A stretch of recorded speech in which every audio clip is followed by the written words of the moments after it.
come lick with your boy, come late. Come and blow some trees with your boy, let's late. We can watch a flick if your boy come late. We can joyride and explore late. Baby, come lick with your boy, come late. Come and blow some trees with your boy, let's late. We can watch a flick if your boy come late. We can joyride and explore. You're now tuned into Linked Up with Lux. Yo, it's your boy Lux. Today's episode is called Searching for You in Them. They say the best way to get over someone is to get under someone else. They lied. Today I'm talking about the trap of trying to replace a deep connection with a new face. I mean, that's what we always say we can do, right? Like, I'll just get another one. You can be replaced, you know?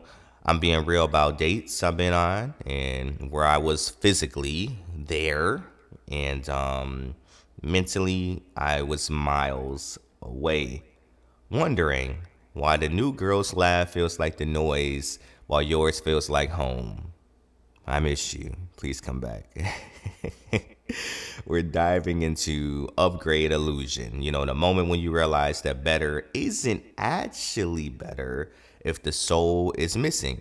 You know, you're just out here dating to fill a void, you know, and honestly, it's crazy because this person that you're trying to replace your last person with, yeah, they might be attractive, you know, yeah, they might have a nice bubbly personality, but they're not them. They're not them at all. And I can admit, you know, as a man, we are super cocky when it comes to saying like, hey, I can find somebody else. I can find somebody else. I can replace you.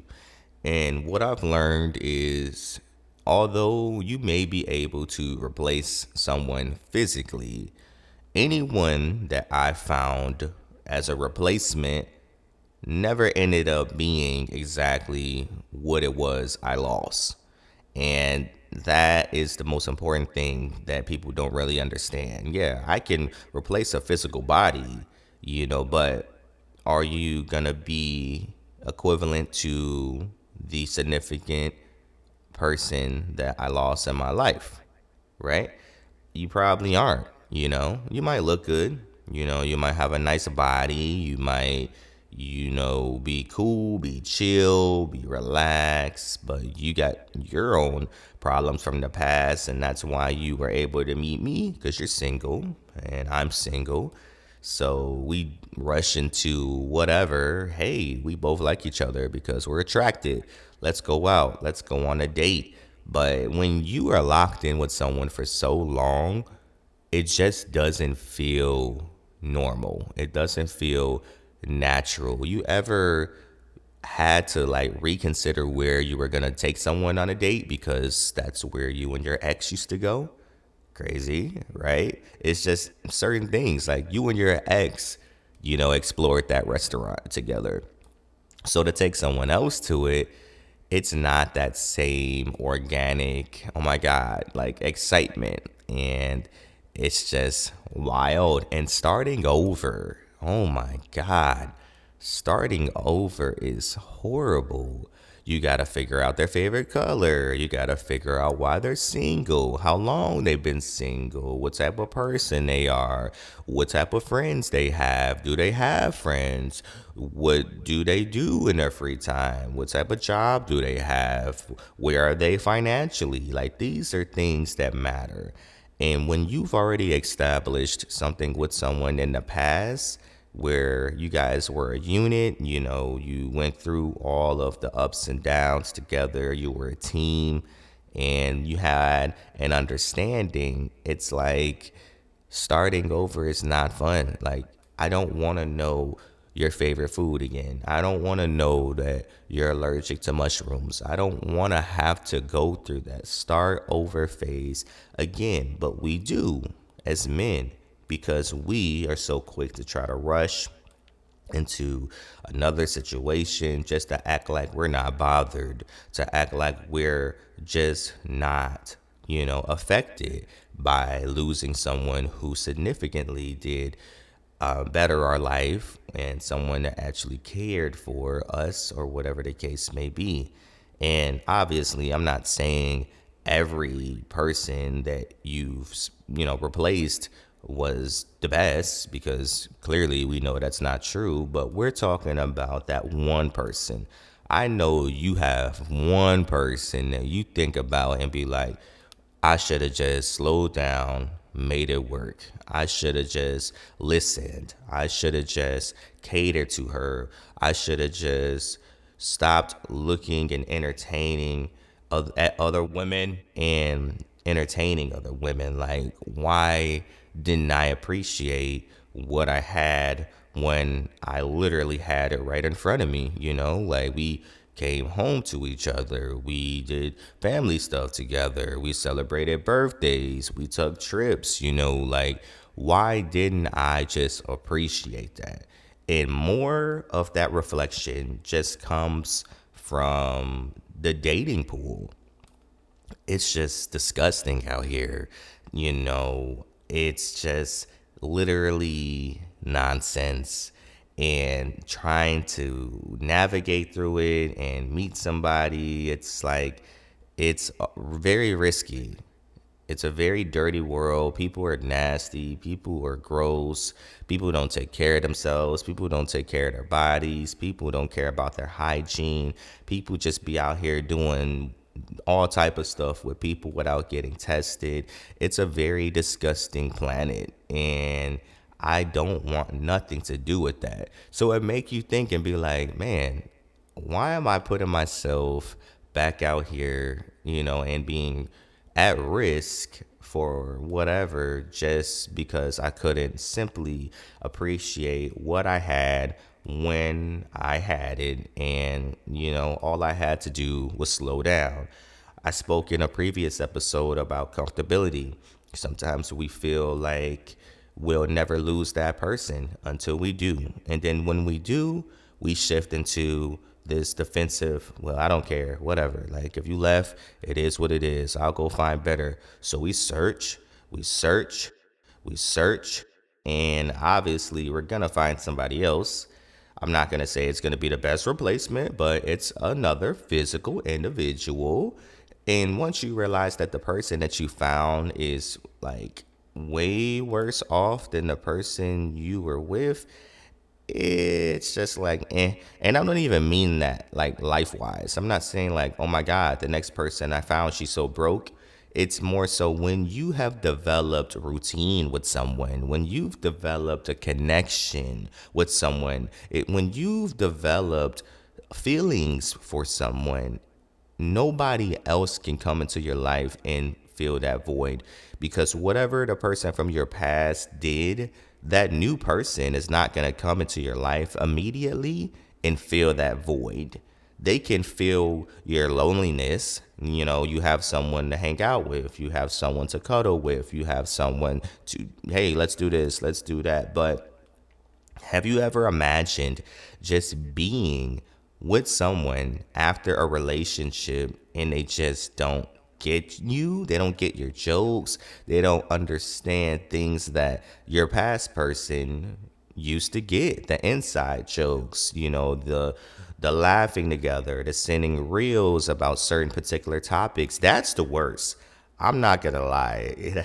That one is the worst. When you come across reels and TikToks after a breakup or after a separation, and you're like, oh my God, haha, hee hee, I'm gonna send this to, oh, we are not talking anymore. Or, oh my God, we were just talking about this. Let me send this to, oh, we aren't talking anymore. That's the worst feeling, because it's like, sheesh, I wanted to make you laugh. I wanted to make you happy. I wanted to share this with you, but I can't because we're not on talking terms. And that is insane. But searching for your ex in someone else, you're never going to find a 100% duplicate, like a perfect match. And if you do find certain similarities, it's still not going to feel the same. It's weird. It's not them, like maybe they talk the same, okay? it's still not them. Maybe they like the same food. Okay, it's still not them. Like it just there will never be them. When people say you will never find another like me, that is genuinely true. You might find someone that looks like them. You might find someone that, whatever the case may be, but you're never going to find a 100% duplicate unless you're talking to somebody who is following that person and stalking them and everything they do. Then you might get close. But needless to say, going on a date with someone who's not the person you just disassociated with, it's just odd.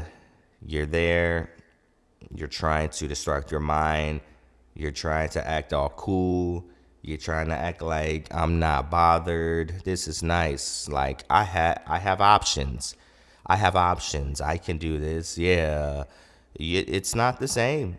It's not the same. And sometimes when you do put yourself back out there going on these dates, it's so odd when you choose someone who really, really likes you.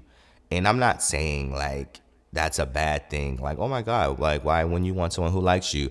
I mean, like, you're a little out of their league, or they've had some experiences in the past with other dudes who are beneath you. Because if you're a high value man, or we ain't even gonna put y'all on a pedestal like that, but just if you're a guy who's confident, a guy who is, you just know. You look good, you smell good, you got a nice car, like not to be cocky, it is what it is. So you put yourself back out there with these regular, degular people, and you meet her or him, vice versa, whatever, switch the genders, and they're just fascinated by you. You finally gave them that chance, and they're just, oh my God, you're so beautiful. Oh my God, you're so perfect. Oh my God, you're so fine. Oh my God, I can't believe you gave me this chance. Oh my God. So, in their mind, they're happy. They're geeked. They're like, yes, I finally got this chance. Yes, we're on a date. Oh, I'm going to make you mine. And the whole time you're there just to fill a void. You're just using them to replace the fact that the person that you actually want, you're not on talking terms anymore, or you broke up with them, or you're no longer entangled. So you got this person that's overly eager to be in your presence. It makes it so cringe. And you're just like, yeah, even if they're attractive, or maybe they're basic, maybe they're not like that person that you just fell out with. I don't know about you, and I know I be talking and preaching, oh, just move on, move on. If I really had a connection with someone, I'm always going to think about that person. And I mean a genuine connection. Like if you were nurturing and caring and sweet and all of the drama aside, if I take that out the mix and I just be like, all right, let's think about all the positive things that this person has brought into my life, that's always going to stick with me. If you looked out for me when you didn't have to, when you did certain things when I didn't have anybody to help me with, like whatever, you're always going to have a special place in my heart. And it's just finding someone else new, you're starting over. You don't know if that person's going to go to bat for you. You don't know if that person's going to help you. You don't know if that person's going to support you.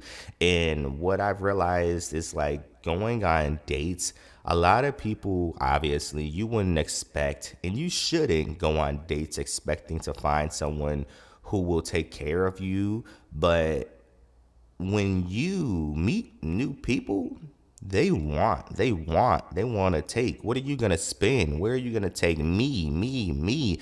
And whole time in my mind, I'm looking at it like, shorty, I got my own stuff going on. I'm trying to see what you could do for me. Why should I give you a chance right now? Like, I'm trying to pay some bills. I'm trying to do whatever. And that's typical adult-like behavior. Everyone should be self-sufficient. Everyone should be able to take care of themselves. But in that case, it's just like, I'm here right now wasting time trying to fill this void and trying to stay out of my head. and replace this person that I know I probably should have did better with, and you're here acting like you like me and you want something from me. I'm cool. Because when women be out here dating, y'all be out here looking for men to take care of you. And I'm not going to say that's wrong. I'm not going to say that's right. I get it, whatever. But as men, it's 2026. If you can't better my life, what are we doing? You know what I'm saying? I'm not saying, hey, give me all your money, give me your paycheck. But for me, whoever I'm involved with, I need you to be obsessed. I'm talking about, what do you need? What's going on? How can I help? Even if you don't get it, you figuring it out for me, and that's just how I am.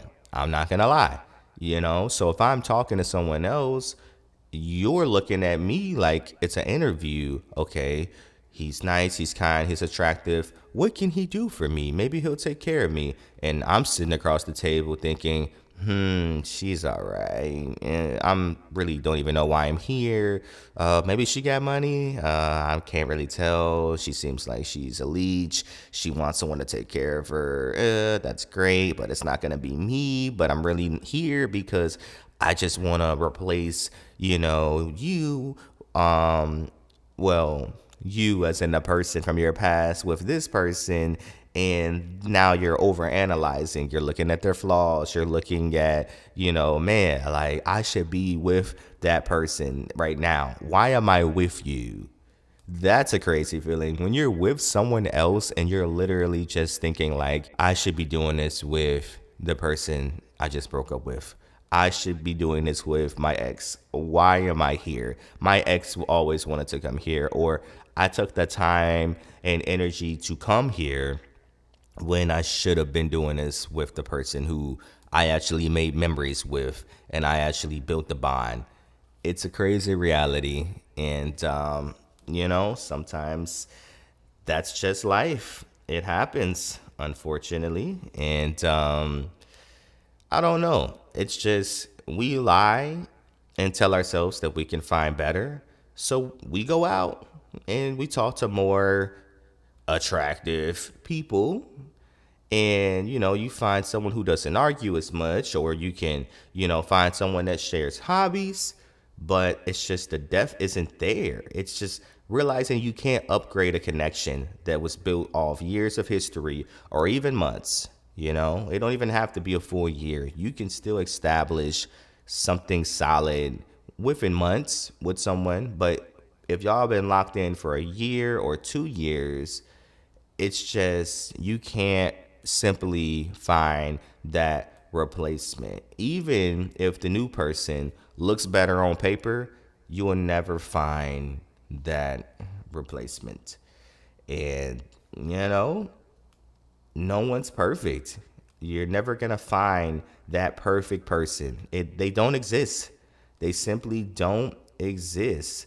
And it's just, you got the girl that everyone might want. You would trade it all. You would trade it all simply for a 2 a.m. phone call with that person that you actually knew.